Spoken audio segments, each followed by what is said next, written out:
Paul Schrade, who was with my father when he was shot, was a union leader, one of the heads of the United Auto Workers. He was the guy who recruited Cesar Chavez into the labor movement.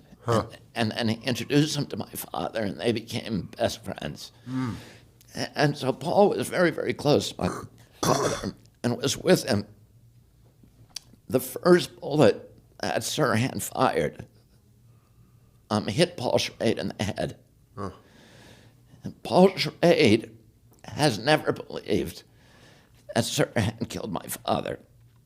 Wow. He knows that he shot him. But Sirhan, and so I ended up, Paul forced me to sit down to read the autopsy report, stuff I never wanted to do, and to look at all the evidence that has accumulated since my father's death. And so Ethel's your mother, right? Ethel's my mother. All right. So Sirhan there was 77 eyewitnesses in the kitchen of the Ambassador Hotel when my father was killed. And many, many of them had a view of what happened. Very few of them could view the whole scene, but they could view parts of it. Everybody, without exception, places Sirhan from 5 feet to 10 feet away from my father in front of him. He never got behind him. He was always in front with a table between them, a steam table. Sirhan fired 2 shots at my father. The first one hit Paul Schrade in the head. The second one hit a door jamb at my father's head level behind my father. Then he was grabbed by Carl Olker, who was the concierge at the Ambassador Hotel, and by Johnson and 6 other people. There was a dog pile, and they all piled on him, and they grabbed, the first thing they did was grab his hand. They directed in the opposite direction, and they could not get the gun away from him. And he was powerful as a Superman, they said. So they were all trying to take the gun away He's from him. only this big.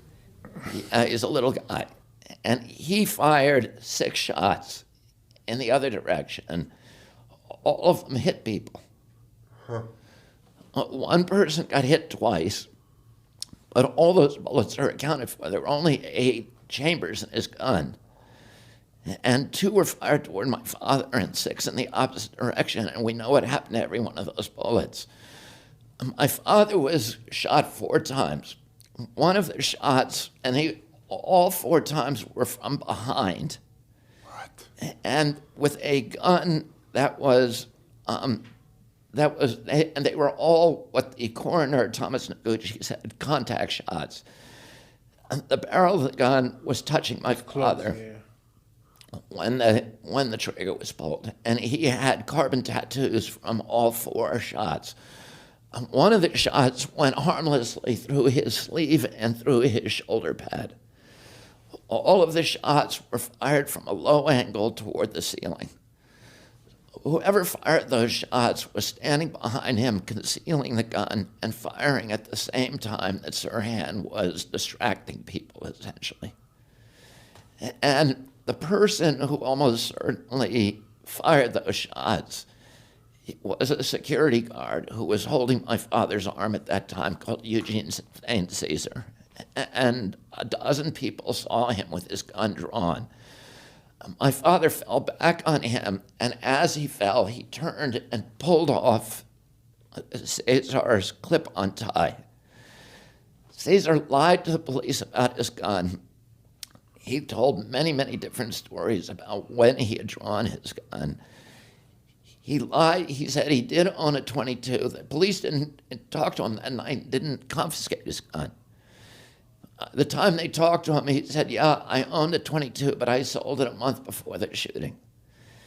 As it turns out, that was a lie. He sold it a month after the shooting, and he sold it to a man who worked with him in the high security section of the Lockheed factory here in Los Angeles, who then moved to Arkansas, later talked to investigators and said, yeah, he had a receipt for when it was sold, and it was sold in July. My father was killed in June.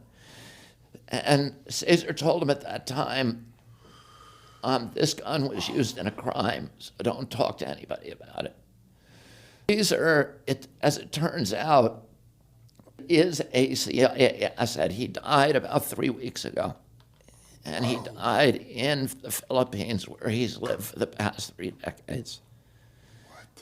And but he's almost certainly the person who killed my father. Now, his job as a security guard that night he got 5 days before, when it was already known that my father was going to be speaking there. We don't know exactly what happened, but and then, the investigation was a botched investigation. It appears to have been deliberately botched by the LAPD. It was run by people within the LAPD, all of whom there was a special unit created called Special Unit Senator to investigate my father's death. Almost all the members of that unit were ex-CIA agents who had trained in the CIA farm in Virginia and shipped down to Latin America to do dirty tricks work there, and then brought back for this investigation. And they destroyed, before Sirhan's trial, they destroyed 1,200 pieces of evidence, including all the bullets. And about 1,200 photographs as well that were taken in the room that night. There's a lot of questions. I believed that there had been a trial. As it turns out, there wasn't a trial. Sirhan's attorney was an attorney who somehow, and nobody can explain how, he was a mob attorney who was representing Johnny Roselli, who had been, at that time, there was a famous trial in Los Angeles called the Friars Club trial. You know what the Friars Club is? Please. What is it? The Friars Club is where they started roasts. Oh, okay. And it was all the Rat Pack actors like Joey Bishop and Frank Sinatra and Dean Martin. Sammy Davis. Yeah, all of those guys were members of the Friar Club, and they'd get together every couple of months and roast one of their members. And to get in there, you had to be wearing a tux. And they also had a gambling, a poker game or a gambling casino. I'm not sure which, but there was a poker game in there. And as it turns out, Johnny Roselli was the owner of the club. Johnny Roselli was the CIA's liaison to the mob. Wow, that's a trip. I used to read about him. He was in the 20s, too. Yeah, he was an interesting guy. He was a devout Catholic. He didn't have a home address, but he was tied in with Giancana, but also Carlos Masallo and Trafficante. He had installed secret cameras in the Friars Club so they could read everybody's cards, and they were cheating. He got caught, and he was on trial at the time my father was killed, and it was a huge trial. During that trial, his attorney got arrested for having the grand jury transcripts, which is illegal for anybody to have. It's a serious crime. You go to jail for it. And somehow he had gotten the transcripts of the grand jury. So, and clearly the mafia had bribed somebody to get that, given it to the attorney. The attorney wouldn't tell where he got it, but he was facing criminal charges, also disbarment. And in the middle of all that, he was somehow appointed as Sirhan's attorney. He told Sirhan to plead guilty. If Sirhan had pleaded innocent, there was no way that he could have gotten convicted, because the bullets that were in his gun, the bullets that killed my father, didn't match the ballistics of the bullets in his gun, or the bullets that hit the other 8 people in the room. Cover up big time. Wow.